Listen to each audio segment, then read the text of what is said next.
നമസ്കാരം, ഞാൻ നിഖിലസ് പ്രവീൺ, സിനിമാറ്റോഗ്രാഫറാണ്. നിതിൻ രഞ്ജി പണിക്കർ സംവിധാനം ചെയ്ത സുരേഷ് ഗോപി, രഞ്ജി പണിക്കർ എന്നിവർ പ്രധാന കഥാപാത്രങ്ങളിലെത്തിയ കാവൽ എന്ന സിനിമയുടെ ലൊക്കേഷൻ വിശേഷങ്ങളുമായിട്ടാണ് ഞാനിവിടെ എത്തിയിരിക്കുന്നത്. ഭയാനകം എന്ന സിനിമയ്ക്ക് ശേഷം ഒരു കൊമേഴ്ഷ്യൽ സിനിമ ചെയ്യണമെന്നുള്ളൊരു ആഗ്രഹം ഇങ്ങനെ മനസ്സിൽ കിടക്കുന്നു. ഭയാനകത്തിന് ശേഷം ജയരാജ് സാർ സംവിധാനം ചെയ്ത രൗദ്രം എന്ന സിനിമയിൽ നിതിൻ്റെ ബ്രദർ നിഖിൽ അഭിനയിക്കാൻ എത്തിയിട്ടുണ്ടായിരുന്നു. രഞ്ജി പണിക്കരുടെ ചെറുപ്പകാലഘട്ടങ്ങളിലെ കഥാപാത്രത്തെ അവതരിപ്പിക്കാൻ വേണ്ടി. അന്നാണ് ശരിക്കും പറഞ്ഞാൽ നിതിനുമായിട്ടുള്ള പരിചയം ഉണ്ടാകുന്നത്. അതിനുശേഷം ഞങ്ങൾ ഗോവൻ ഫിലിം ഫെസ്റ്റിവലിൽ കണ്ടു, സംസാരിച്ചു. അപ്പോൾ ഒന്നിച്ചൊരു സിനിമ ചെയ്യണം എന്നുള്ളൊരു ആഗ്രഹം ഞങ്ങളിങ്ങനെ പരസ്പരം പങ്കുവച്ചു. അങ്ങനെ ഒരു ദിവസം ഞങ്ങൾ എറണാകുളത്ത് വെച്ച് മീറ്റ് ചെയ്തു. ഇന്നപോലൊരു സുരേഷ് ഗോപി പ്രോജക്റ്റ് ഇങ്ങനെ വരുന്നുണ്ട്, നമുക്കത് ഒരുമിച്ച് ചെയ്യണം എന്നിങ്ങനെ സംസാരിച്ചു. കഥ കേട്ടു. വളരെയധികം ഇഷ്ടപ്പെട്ടൊരു സബ്ജക്റ്റായിരുന്നു കാവലിൻ്റേത്. അങ്ങനെ കാവലിലേക്ക് എത്തിപ്പെട്ടു. കാവൽ ശരിക്കും ഒരു 20 years ഫ്ലാഷ് ബാക്കുള്ള സിനിമയാണ്. അതായത് പ്രസൻറ്റ് കാലഘട്ടവും ഒരു 20 വർഷം മുൻപുള്ള കാലഘട്ടവും സംസാരിക്കുന്ന ഒരു സിനിമയാണ് കാവൽ. ഒരു ഹൈ റേഞ്ചിൻ്റെ പശ്ചാത്തലത്തിൽ 2 കഥാപാത്രങ്ങളെ ആസ്പദമാക്കിയിട്ടുള്ളൊരു സിനിമയായിരുന്നു കാവൽ. നിതിൻ്റെ മനസ്സിലെ റെഫറൻസുകൾ താഴ്വാരം, ദളപതി, അത്തരം സിനിമകളായിരുന്നു റെഫറൻസ്. ഒരു മേക്കിംഗ് പാറ്റേണും അതുപോലുള്ളൊരു ശൈലിയായിരുന്നു നിതിന് ആഗ്രഹിച്ചിരുന്നത്. പിന്നീട് സ്ക്രിപ്റ്റ് വായിച്ച് ഓരോ ലൊക്കേഷൻസും ഞങ്ങൾ നോട്ട് ചെയ്ത് ലൊക്കേഷൻ തിരക്കുള്ള യാത്ര തുടങ്ങി. ലൊക്കേഷൻസിൻ്റെ കാര്യത്തിൽ ഇത്രയധികം നിർബന്ധം പിടിക്കുന്ന ഒരു സംവിധായകനെ ഞാൻ കണ്ടിട്ടില്ല. എനിക്ക് തോന്നുന്നത് നിതിൻ്റെ മനസ്സിലുള്ള ലൊക്കേഷൻ എന്താണോ, അല്ലെങ്കിൽ നിതിൻ കണ്ട സിനിമ എങ്ങനെ ആയിരിക്കണം എന്നുള്ളൊരു ഉറച്ച തീരുമാനമുള്ളൊരു സംവിധായകനാണ്. അത്രമാത്രം ശ്രമകരമായിരുന്നു ലൊക്കേഷൻ ട്രക്കിങ്. ആദ്യം തന്നെ ഞങ്ങൾക്ക് വേണ്ടിയിരുന്നത് രഞ്ജി പണിക്കരുടെ കഥാപാത്രം താമസിക്കുന്ന ഒരു വീടായിരുന്നു. ഹൈ റേഞ്ച് പശ്ചാത്തലത്തിൽ ഒരു ഏലത്തോട്ടത്തിന് നടുക്ക് ഉള്ള ഒരു പ്രത്യേക ക്യാരക്ടറുള്ളൊരു വീട്. അതായിരുന്നു ഞങ്ങളുടെ മനസ്സിലുള്ള ലൊക്കേഷൻ. ഞങ്ങൾ ലൊക്കേഷൻ തിരഞ്ഞു തുടങ്ങിയത് അടിമാലി എന്ന് പറഞ്ഞ സ്ഥലത്ത് വെച്ചിട്ടാണ്. ഓരോ വീടുകൾ കണ്ടെങ്കിലും ഇതിൻ്റെ മനസ്സിൽ ഉറച്ച ഒരു രൂപം ഉണ്ടായിരുന്നു. ഒരു വീട് എങ്ങനെ ആയിരിക്കണം. കണ്ട വീടുകളൊന്നും സാറ്റിസ്ഫൈഡ് ആയില്ല. അവസാനം ഞങ്ങൾ കട്ടപ്പനയ്ക്കടുത്താണ് ആ ഒരു വീട് കണ്ടെത്തിയത്. അവിടേക്ക് എത്തിപ്പെടാൻ കുറച്ച് ബുദ്ധിമുട്ടുകളുണ്ട്. കാരണം മെയിൻ റോഡിൽ നിന്ന് ഏകദേശം ഒരു 100-150 മീറ്റർ മാറിയാണ് ആ വീട്. അപ്പോൾ നമ്മുടെ ട്രാൻസ്പോർട്ടേഷനും ബുദ്ധിമുട്ടുണ്ടായിരുന്നു. ഷൂട്ടിൻ്റെ സമയത്താണെങ്കിലും എക്യുപ്മെൻറ്റുകൾ അങ്ങോട്ട് എത്തിക്കുക എന്ന് പറഞ്ഞാലും അത് കുറച്ച് ശ്രമകരമായിട്ടുള്ള ജോലിയാണ്. എന്നിരുന്നാൽ കൂടി ആ ലൊക്കേഷൻ ഇങ്ങനെ മനസ്സിൽ തങ്ങി നിൽക്കുന്നതുകൊണ്ട് ആ വീട് തന്നെ ഞങ്ങൾ ഉറപ്പിച്ചു. ആ വീട് ശരിക്കും പറഞ്ഞാൽ ഏലത്തോട്ടത്തിന് നടുക്കുള്ള ഒരു ഗോഡൗൺ പോലത്തെ ഉള്ളൊരു ബിൽഡിംഗ് ആയിരുന്നു. അത് ഏലം ഉണക്കാനും ഏലം സൂക്ഷിക്കാനും ഒക്കെ ആയിട്ടുള്ള ഒരു ഗോഡൗൺ. പക്ഷെ അതിനൊരു ക്യാരക്ടറുള്ളൊരു ബിൽഡിങ്ങാണ്. ഒരു കല്ലുകൊണ്ട് കെട്ടിയ ഒരു ഒരു വരാന്തയൊക്കെ ഉള്ള ഒരു വീടായിരുന്നു. ഞങ്ങൾ ചെന്നപ്പോൾ തന്നെ ഏകദേശം നിതിൻ്റെ മനസ്സിലുള്ള ഒരു ആപ്റ്റായിട്ടുള്ളൊരു വീട്. ഒരു ലോക്കൽ പഞ്ചായത്തൊക്കെ കൂടാൻ പറ്റിയ ഒരു മുറ്റമൊക്കെ ഉള്ള, എന്നാൽ മറ്റ് ശല്യങ്ങളൊന്നുമില്ലാതെ ഒറ്റപ്പെട്ട് നിൽക്കുന്ന ഒരു വീട്. പിന്നീട് അതിൻ്റെ പ്രോപ്പർട്ടീസൊക്കെ ആഡ് ചെയ്ത് അതിൻ്റെ ആർട്ട് ചെയ്തത് ദിലീപ് നാഥാണ്. ദിലീപ് നാഥ് അതിൻ്റെ ഫർണിച്ചേഴ്സും മറ്റ് പ്രോപ്പർട്ടീസൊക്കെ ആഡ് ചെയ്ത് അതൊരു വീടാക്കി മാറ്റി, ചെടികളൊക്കെ വെച്ച് പിടിപ്പിച്ച്. ശരിക്കും പറഞ്ഞാൽ ആ വീടാണ് ആ കാവലിൻ്റെ ഒരു കേന്ദ്ര കഥാപാത്രം എന്നാണ് പറയാം. പിന്നീട് മെയിനായിട്ട് വേണ്ട ഒരു ലൊക്കേഷൻ സുരേഷ് ഗോപിയുടെ ക്യാരക്ടർ താമസിക്കുന്ന ഒരു വീടായിരുന്നു. അതായത് ആൻ്റണി, അതായത് രഞ്ജി പണിക്കർ അഭിനയിച്ച ആൻ്റണിയുടെ മകൻ അലക്സ് തിരക്കിപ്പോകുന്ന ഒരു വീട്. അത് ശരിക്കും പറഞ്ഞാൽ ഈ ഒരു ടെറൈൻ വിട്ടുമാറി പൂർണ്ണമായിട്ടും മറ്റൊരു ടെറൈനിലുള്ളൊരു വീടാണ് ഞങ്ങൾ സജസ്റ്റ് ചെയ്തത്. അതും നിതിൻ്റെ മനസ്സിൽ വ്യക്തമായിട്ടുള്ളൊരു ധാരണ ഉണ്ടായിരുന്നു, എങ്ങനെയുള്ളൊരു വീടായിരിക്കണം.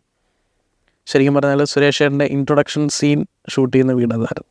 ഒരു ബാക്ക് യാർഡൊക്കെ ഉള്ള, അത്യാവശ്യം കൃഷിയൊക്കെ ഉള്ള ആ ഒരു ആംബിയൻസ് ക്രിയേറ്റ് ചെയ്യാൻ പറ്റുന്നൊരു വീടായിരിക്കണം എന്ന് നിർബന്ധമുണ്ട്. കോഴിക്കുഞ്ഞുങ്ങളും കോഴികളും കന്നുകാലികളും ഒക്കെ ഉള്ള ഒരു വീട്, അതിനും ഒരു പ്രത്യേക ക്യാരക്ടർ ഫീൽ ചെയ്യുന്നൊരു വീടായിരിക്കണം നിർബന്ധമുണ്ട്. അങ്ങനെ അത് പാലക്കാട് കൊല്ലങ്കോടിനടുത്തുള്ളൊരു വീടായിരുന്നു ഞങ്ങൾ കണ്ടെത്തിയത്. എന്താ പറയുക, പ്രകൃതി ഇങ്ങനെ അനുഗ്രഹിച്ച് തരുന്നു എന്ന് പറയുന്ന പോലെ, സ്ക്രിപ്റ്റിൽ എഴുതിയിരിക്കുന്നത് പോലെ കോഴിക്കുഞ്ഞിനെ റാഞ്ചാൻ വരുന്ന പരുന്തിനെ നോക്കി മീശ പിരിക്കുന്നു എന്ന് എഴുതി വെച്ചിട്ടുണ്ട്. ശരിക്കും പറഞ്ഞാൽ റിയലായിട്ട് ഞങ്ങൾക്ക് കിട്ടിയ ഫുട്ടേജാണ് അതിനകത്ത്, പരുന്തിൻ്റെ ഫുട്ടേജ്. അതിനകത്ത് ഒരു ഷോട്ട് മാത്രമാണ് പർച്ചേസ് ചെയ്തൊരു VFX ഉള്ളൊരു ഷോട്ട്. ബാക്കി ഷോട്ടുകളെല്ലാം തന്നെ റിയലായിട്ട് ഷൂട്ട് ചെയ്ത റിയൽ ഫുട്ടേജസാണ്. പിന്നെ മെയിനായിട്ടുള്ളൊരു സീക്വൻസ് എന്ന് പറഞ്ഞാൽ നക്സലൈറ്റുകൾ വന്നിട്ട് ഒരു ലയത്തിൽ വന്ന് ഒരു പ്രശ്നം ഉണ്ടാക്കുന്നൊരു സീക്വൻസ് ഉണ്ട്. അവിടെ രഞ്ജിയേട്ടൻ്റെ ക്യാരക്ടറും സുരേഷിൻ്റെ ക്യാരക്ടർ ഇടപെടുന്നൊരു സീക്വൻസ്. ശരിക്കും പറഞ്ഞാൽ ആദ്യം അത് പ്ലാൻ ചെയ്തിരുന്നൊരു ആദിവാസി ഊരിൽ ഉള്ളൊരു മൂപ്പനും അവിടെ ആദിവാസി കുടിലിൽ വന്നിട്ടുള്ളൊരു പ്രശ്നങ്ങളൊക്കെ ആയിട്ടാണ് ആദ്യം പ്ലാൻ ചെയ്തത്. പക്ഷേ കട്ടപ്പനടുത്ത് അങ്ങനൊരു ആദിവാസി കുടിൽ കിട്ടാതെ വന്നപ്പോൾ ഞങ്ങൾ മറ്റൊരു സൊല്യൂഷനായിട്ട് അതിന് പാരലലി ഒരു സെക്കൻഡ് ഓപ്ഷൻ എന്നുള്ള രീതിയിൽ ഒരു ലയം, അതായത് തോട്ടത്തിൽ പണിയെടുക്കുന്നവർ താമസിക്കുന്ന ഒരു ലയത്തിൽ ഞങ്ങൾ ഷൂട്ട് ചെയ്യാനുണ്ടായത്. അത് ഒരു ദിവസം നീണ്ടു നിൽക്കുന്ന ഒരു ഷൂട്ടായിരുന്നു. അതിൽ ഫൈറ്റ് സീക്വൻസുകളുണ്ടായിരുന്നു. ഒരു സെക്കൻഡ് ഇൻട്രോ എന്ന് വേണമെങ്കിൽ പറയാവുന്ന ഒരു ഫൈറ്റോട് കൂടിയിട്ടുള്ളൊരു സീക്വൻസ് ആയിരുന്നു അവിടെ ഷൂട്ട് ചെയ്തത്. ശരിക്കും പറഞ്ഞാൽ കാവലിലെ ലീഡ് ക്യാരക്ടേഴ്സിനെ ചെയ്യേണ്ടിയിരുന്നത് സുരേഷ് ഗോപി ലാൽ കോമ്പിനേഷനായിരുന്നു, സിദ്ദിഖ് ലാലിൻ്റെ ലാൽ സാർ. പക്ഷെ എന്തോ ഡേറ്റിൻ്റെ ഇഷ്യൂ കാരണം അത് മാറി. പിന്നീട് രഞ്ജിയേട്ടനെ ക്യാരക്ടർ ചെയ്യാമെന്നുള്ളൊരു തീരുമാനത്തിലേക്ക് എത്തിയായിരുന്നു. മറ്റൊരു പ്രധാന വസ്തുത എന്ന് പറയുന്നത് രഞ്ജി പണിക്കരുടെ ക്യാരക്ടർ മരിച്ചു കിടക്കുന്നൊരു സീക്വൻസ് ഉണ്ട്. അത് ഷൂട്ട് ചെയ്യുമ്പോൾ നിതിൻ മാനസികമായിട്ട് ഭയങ്കര ഡെസ്പയറാണ്.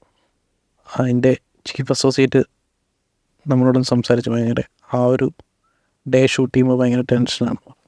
പക്ഷെ ഞങ്ങളത് എന്താ പറയുക, രഞ്ജിയേട്ടനോടുള്ള ഒരു അടുപ്പത്തിൻ്റെ പുറത്ത് ഞാൻ രഞ്ജിയേട്ടൻ്റെ കൂടെ ഭയാനകം ചെയ്തുള്ളൊരു സ്വാതന്ത്ര്യം ഉള്ളതുകൊണ്ട് രഞ്ജിയേട്ടനോട് ആ കാര്യം തുറന്ന് സംസാരിച്ചു. രഞ്ജിയേട്ടൻ അതിനെ വളരെ രസകരമായിട്ട് ടാക്കിൾ ചെയ്ത് ആ സിറ്റുവേഷനെ മെയിൻറ്റെയിൻ ചെയ്ത് അത് നന്നായിട്ട് പൂർത്തിയാക്കാൻ സാധിച്ചിട്ടുണ്ട്. കാവലിൽ പ്രധാനമായിട്ടും പിന്നീട് വരുന്നൊരു ലൊക്കേഷൻ എന്ന് പറയുന്നൊരു 2 ഹോസ്പിറ്റലുകളാണ്. അതിലൊന്ന് മൂവാറ്റുപുഴയുള്ളൊരു പ്രൈവറ്റ് ഹോസ്പിറ്റലും ഫ്ലാഷ് ബാക്ക് സീക്വൻസ് ഷൂട്ട് ചെയ്തിരിക്കുന്നത് കട്ടപ്പനയുള്ളൊരു പ്രൈവറ്റ് ഹോസ്പിറ്റലിലാണ് ഷൂട്ട് ചെയ്തിരിക്കുന്നത്.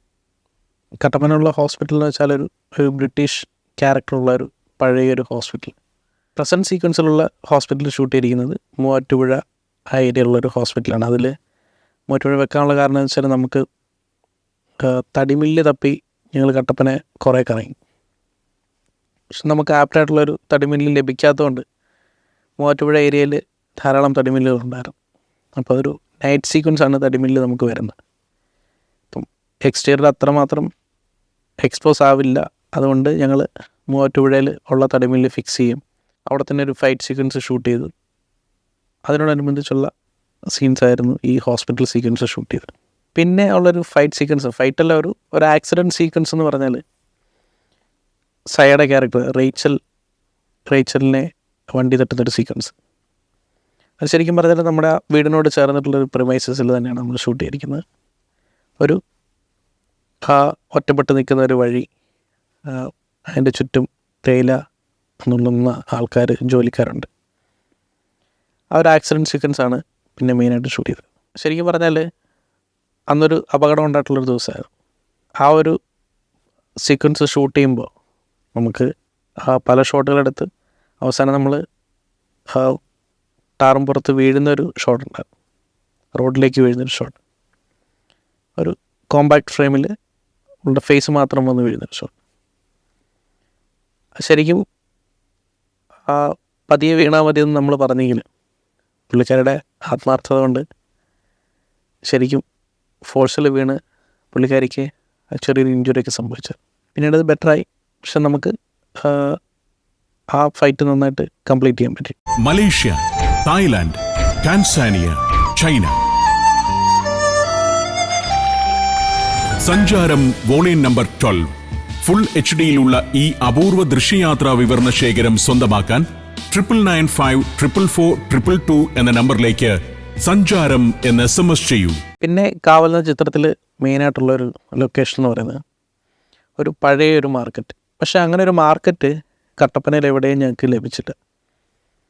പക്ഷേ ഒരു മാർക്കറ്റ് സെറ്റിടാൻ പറ്റിയ ഒരു സ്ഥലം, ഒരു മൈതാനം പോലുള്ളൊരു സ്ഥലം, അതായത് ഒരു വണ്ടി വന്ന് നിൽക്കുന്ന, അല്ലെങ്കിൽ അവിടെ റോഡ് അവസാനിക്കുന്നൊരു സ്ഥലം, അങ്ങനൊരു സ്ഥലം ഞങ്ങൾക്ക് ലഭിച്ചു. അവിടെ 3-4 ബിൽഡിങ്സും പിന്നെ പോലീസുകാരനെ കെട്ടിയിടുന്നൊരു തൂണ്, ഒരു പ്രാവൻകൂടോട് കൂടിയൊരു തൂണ്. അത് ആ സിനിമയിലെ പ്രധാനപ്പെട്ട ഒരു വസ്തുവാണ്.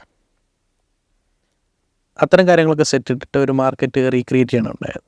പിന്നീട് ഞങ്ങൾക്ക് ആവശ്യമായിട്ട് വന്നത് ഏകദേശം 3-4 ബംഗ്ലാവുകളാണ്. ഒന്ന് സുരേഷ് കൃഷ്ണയുടെ ക്യാരക്ടറിൻ്റെ ഒരു വീട്, അതൊരു ലോങ് കൊറിഡോറുള്ള ഒരു വാക്ക് ത്രൂ ഷോട്ട് എടുക്കാൻ പറ്റുന്ന രീതിയിലുള്ളൊരു ബംഗ്ലാവ്. അതിനകത്ത് കണ്ടാറ ഒരു ഗ്രേറ്റ് ഡെയിൻ പട്ടിയെ പിടിച്ചുകൊണ്ട് സുരേഷ് കൃഷ്ണയുടെ ക്യാരക്ടർ വരുന്നൊരു ഷോട്ടുണ്ട്. അത് ആ ഒരു കൊറിഡോർ വേണമെന്നുള്ളൊരു നിർബന്ധം ഉണ്ടായിരുന്നു. അത് ഞങ്ങൾക്ക് ഈ പറഞ്ഞ പോലെ കട്ടപ്പന തന്നെ ലഭിക്കുന്നുണ്ട്. അതൊരു ഒരു ക്യാരക്ടർ ഫീൽ ചെയ്യുന്ന, ഒരു പഴമ തോന്നിക്കുന്ന, ഒരു 20 years ബാക്ക് ഫ്ലാഷ് ബാക്ക് പറയുന്ന ഒരു ഫീലുള്ളൊരു ബംഗ്ലാവ് ആണെന്നുണ്ടായിരുന്നു. അതേവിടെ ഞങ്ങൾക്ക് ലഭിച്ചു. അതും കട്ടപ്പന ഏരിയയിൽ തന്നെയുള്ളൊരു വീടായിരുന്നു. ക്ലൈമാക്സിലേക്ക് ലീഡ് ചെയ്യുന്ന ഒരു ഫൈറ്റ്, അത് ശരിക്കും പറഞ്ഞാൽ ഒരു പ്രധാന ഫൈറ്റുകളിലൊന്നാണ്. അത് ഷൂട്ട് ചെയ്തത് നമുക്ക് ഒരു പഴയ ഒരു അബാൻഡൻഡ് ആയിട്ടുള്ളൊരു ബംഗ്ലാവ് ആണായിരുന്നു. അതും കട്ടപ്പനയോട് ചേർന്നുള്ളൊരു പ്രദേശത്ത് തന്നെ ഞങ്ങൾക്ക് ലഭിച്ചു. അത് ഫുള്ള് നൈറ്റ് സീക്വൻസാണ്. അപ്പം നമ്മൾ എക്സ്റ്റീരിയർ ഷോട്ടെല്ലാം നൈറ്റിൽ ഷൂട്ട് ചെയ്തിട്ട് ഇൻറ്റീരിയർ സീക്വൻസ് ഫുള്ള് നമ്മൾ ഡേ ഫോർ നൈറ്റിലാണ് ചെയ്തിരിക്കുന്നത്. ആ ബംഗ്ലാവ് ഫുള്ള് കവർ ചെയ്ത്, പുറത്തുനിന്നൊരു ലൈറ്റ് കയറാതെ ഫുള്ള് കവർ ചെയ്തിട്ട് ഡേ ഫോർ നൈറ്റിൽ ഷൂട്ട് ചെയ്ത സീക്വൻസുകളാണ് ആ ക്ലൈമാക്സ് ലീഡിലേക്കുള്ള ഫൈറ്റ്. സുരേശ്വരൻ ആ വാതിൽ ചവിട്ടി പൊളിച്ച് വരുന്നത്, പിന്നെ തുടർന്നുള്ള ഫൈറ്റും, പിന്നെ ക്ലൈമാക്സിൻ്റെ ലീഡും. ഇത്രയുമാണ് ആ ബംഗ്ലാവിൽ ഷൂട്ട് ചെയ്തത്. ഒരു ദിവസം നീണ്ടു നിന്നിട്ടുള്ള ഒരു ഷൂട്ടായിരുന്നു, നൈറ്റ് സീക്വൻസ് ഉൾപ്പെടെ. ഫൈറ്റ് ഭയങ്കര രസകരമായിട്ടുള്ള ഫൈറ്റായിരുന്നു. കാരണം എന്താ വെച്ചാൽ സുരേഷ് ചേട്ടൻ ഫൈറ്റ് എന്ന് പറയുമ്പോൾ സാധാരണ ഒരു പക്ഷേ ഏതൊരു ആർട്ടിസ്റ്റും പിന്നോട്ട് നിൽക്കുന്നൊരവസ്ഥയാണ്. പക്ഷേ ഭയങ്കര ആവേശത്തോടു കൂടിയാണ് സുരേഷ് ചേട്ടൻ ഓരോ സീക്വൻസും ഫൈറ്റ് സീക്വൻസിൽ ഇറങ്ങിയിരുന്നത്. ഫൈറ്റ് എന്ന് പറയുമ്പോൾ ഭയങ്കര ആവേശം. അദ്ദേഹത്തിന് കട്ട് വിളിച്ചാൽ പോലും നിർത്താത്തൊരു ക്യാരക്ടറാണ്. കാവലിൻ്റെ ക്ലൈമാക്സ് ഷൂട്ട് ചെയ്തിരിക്കുന്നത് ഒരു പള്ളിക്കകത്ത് വെച്ചാണ്. കട്ടപ്പന അടുത്ത് തന്നെ ഉള്ളൊരു എന്താ പറയുക, ആരാധനയൊന്നും ഇല്ലാത്ത അവർ പൊളിച്ചു മാറ്റാൻ തീരുമാനിച്ചിരുന്നൊരു പള്ളിയാണ്. നമ്മൾ പ്രോപ്പർട്ടീസൊക്കെ ആഡ് ചെയ്ത് ലൈവാക്കി എടുത്തൊരു പള്ളിയാണ്. അവിടെയാണ് കാവലിൻ്റെ ക്ലൈമാക്സ് ഷൂട്ട് ചെയ്തിരിക്കുന്നത്. ശരിക്കും പറഞ്ഞാൽ അന്നല്ല ഇപ്പോഴും പള്ളികളൊക്കെ ഷൂട്ടിന് കിട്ടാൻ വളരെയധികം ബുദ്ധിമുട്ടുള്ളൊരു കാലഘട്ടമാണ്. ആ ഒരു പള്ളി റീക്രിയേറ്റ് ചെയ്ത് അവിടെ പ്രോപ്പർട്ടീസ് ആഡ് ചെയ്ത് ബെഞ്ചും പിന്നെ മറ്റ് സാധനങ്ങളെല്ലാം ആഡ് ചെയ്തൊരു ലൈവായിട്ടുള്ളൊരു പള്ളി റീക്രിയേറ്റ് ചെയ്തു. ക്ലൈമാക്സ് ഷൂട്ട് ചെയ്യുമ്പോൾ തന്നെ നമുക്ക് എന്താ പറയുക, ധാരാളം ബുദ്ധിമുട്ടുകളുണ്ടായിരുന്നു. കാരണം പള്ളിയിലച്ഛൻ തന്നെയാണ് രഞ്ജി പണിക്കറിൻ്റെ ക്യാരക്ടറിനെ കൊല്ലുന്നത്. ആ ഒരു സീക്വൻസ് പള്ളിക്കകത്ത് വെച്ച് തന്നെ ഷൂട്ട് ചെയ്യണം. അപ്പോൾ അത് വളരെ റെസ്ട്രിക്റ്റഡ് ആയിട്ടുള്ള ക്രൂ മെമ്പേഴ്സിനെ മാത്രം പള്ളിക്കകത്ത് കയറ്റി അങ്ങനെയാണ് ഞങ്ങൾ ഷൂട്ട് ചെയ്തിരിക്കുന്നത്. അതിലൊരു സിംഗിൾ ഷോട്ടിൻ്റെ ഒരു ആവശ്യകത ഇങ്ങനെ നിതിനിങ്ങനെ പറഞ്ഞു. സുരേഷ് ഗോപിയുടെ ക്യാരക്ടറിനെ കൊല്ലാൻ വേണ്ടി കത്തി പിടിച്ചിരിക്കുന്ന ആ ക്ലോസ് ഷോട്ടിൽ നിന്ന് പാൻ ചെയ്ത് റൗണ്ട് ചെയ്ത് വന്ന് സുരേഷൻ ഇങ്ങനെ ബാക്കിൽ നിന്ന് തോക്കെടുത്ത് പത്മരാജൻ്റെ നേരെ പോയിൻ്റ് ചെയ്ത് സജഷനി വന്ന് നിൽക്കുന്ന ഒരു സിംഗിൾ ഷോട്ട്, അതിങ്ങനെ കിട്ടുമോ എന്നോട് ചോദിച്ചു. ഒരു റൗണ്ട് ട്രാക്ക് ഇട്ടിട്ട് മിനി ക്രെയിനിൽ ആദ്യം ബിഗിനിങ്ങിൽ കോമ്പാക്റ്റിൽ തുടങ്ങി റൗണ്ട് ചെയ്ത് വന്ന് തോക്കെടുത്ത് തോക്ക് ഫോളോ ചെയ്ത് സജഷനി വന്ന് സുരേഷിൻ്റെ ഫേസിൽ എൻഡ് ചെയ്ത് അവിടുന്ന് ഗണ്ണ് ഫയർ ചെയ്യുന്നിടത്താണ് ആ ഷോട്ട് എൻഡ് ചെയ്യുന്നത്.